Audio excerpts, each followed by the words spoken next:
Hello, and thanks for tuning in to another audio by K's Chronos. I hope you're remembering to take care of yourself and have had a fantastic week.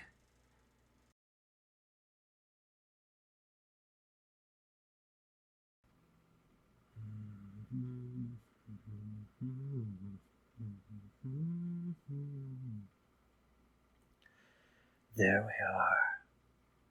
Good night, Sonny. Papa loves you. And your mother loves you too. Rest well, sweet boy. Come, Rosie. It's time you knew me as I really am. I need you to know. No, I'm not all right. We've been together for almost a year now, and in that time, you've given me things I never even knew I wanted. I want this more than anything. But you deserve to know who you would be choosing as your mate for the rest of our lives. This may very well not be a man you can love anymore, Rosie. You say nothing could change your mind, but have I hurt people? Yes, I have. To sate my need for blood or to defend myself. Despite my demeanor, I never try and make myself an active target. Rosie, it's all right. You're not a predator insect. You are going to have some prejudices against those that are, same as I would for a prey insect. I know it's not out of malice or distaste for me, all right? It's your body trying to tell you that I am a threat, no matter how I behave. Please, follow me. The thought of putting this off any further is making my stomach twist in a way I do not find particularly pleasant. Here, this door. Where are we? My master's old room. The vampire that found me as a baby and raised me. As his own, I suppose. He painted a portrait of me when I was young that I'd like to show you who I was then, is what I am trying to say. I need to see if you will still love me after. Yes, that was me, as my master painted when I was much younger. Only 6, I believe. I was born horribly deformed. That is why my parents abandoned me here. They knew I'd grow up in constant agony, unable to walk or breathe without pain. My arms never settled in the sockets correctly. They'd constantly break. His surgeries, dissections, they were to try and give me a life not riddled with pain or shame, but they were intensely painful. Numbing agents hardly worked on me, so I had to grit my teeth through most of it.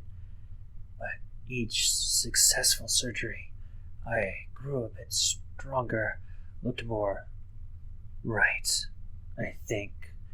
By the time I was 16, he said I was growing into a handsome young man, but he raised a point that has haunted me for decades now. Any children I might have could be born with those same deformities, and sadly, I suspect the same is true for you, my love. I suspect we were both victims of the same genocide in a way. You mentioned the dust on a male moth's wings months and months ago. It was orange, wasn't it? Yes. That dust was a human weapon of a chemical nature. Those forests are home to many insectoid folk and were home to my parents once upon a time. That dust can cause mutations in various species. For me, it was severe deformation within the womb. For you, it is the bioluminescence.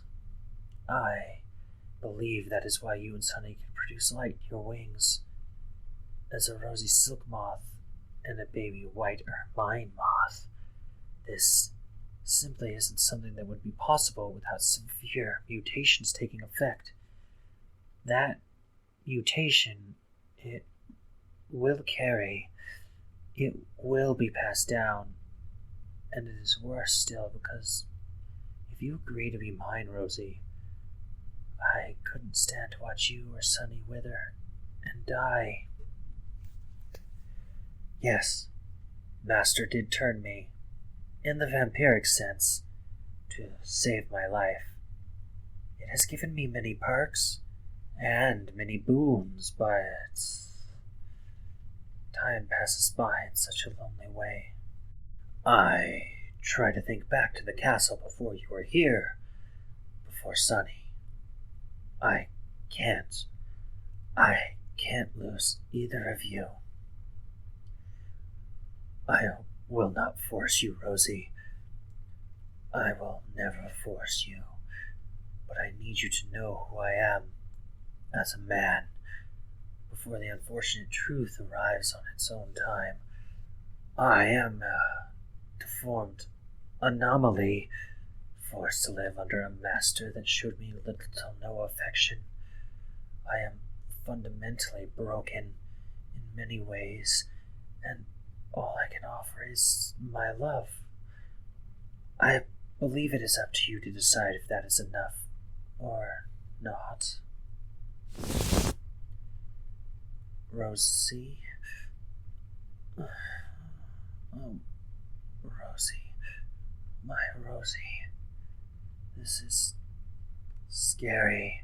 How badly I want you. How badly I want my next moments to hear Sunny laugh, or to hear you scold me. I will admit, hearing nicer things is quite preferable. I love you, Rosie. This is a lot. Sunny has only been with us a few months, but we've managed with minimal fighting. We've had to rush to be good parents to that little salt and pepper cotton ball. I hardly got to court you. No, I'm afraid I'm not much of a spectacular dancer, nor do I have wings to try and convey how much I adore you. Whatever you decide, in the end, I will respect. I just want to treasure as much time with you and Sunny as I possibly can. You have something you want to do first before considering immortality? And what is that, my love? You want to destroy the people that destroyed your people so they can hurt no one else.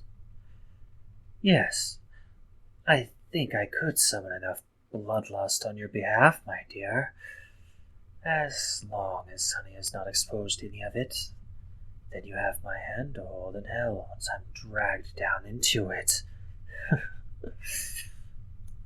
My Rosie, we have a lot to discuss when it comes to the future, ours and Sunny's. I want him to know more than this castle, but it isn't safe out there for him, for any of us. Yes, I suppose all we can do is try and make it better. There used to be a small settlement around the castle, but it's been largely burnt to the ground. I'm sure you've hardly noticed what is left. It really only looks like dead trees that got hit by lightning. Well, perhaps we could rebuild it over time, slowly build a space for our kind to live more safely. I quite like Ashton, you sexy genius. Please, be sure to exclaim it at me more. Yes, I think I'd like to get some rest.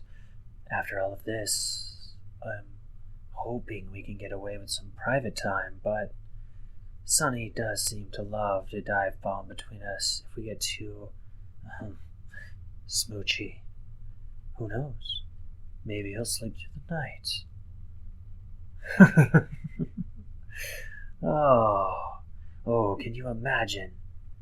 Come, my love. Let's enjoy rest while we have it. If we're going to take on the world, then we should at least have had a good night's sleep, yes? I look forward to it as well, my Rosie.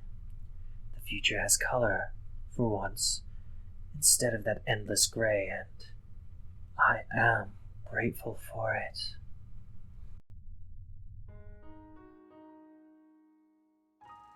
And thanks again for listening all the way to the end. I hope you have a fantastic day.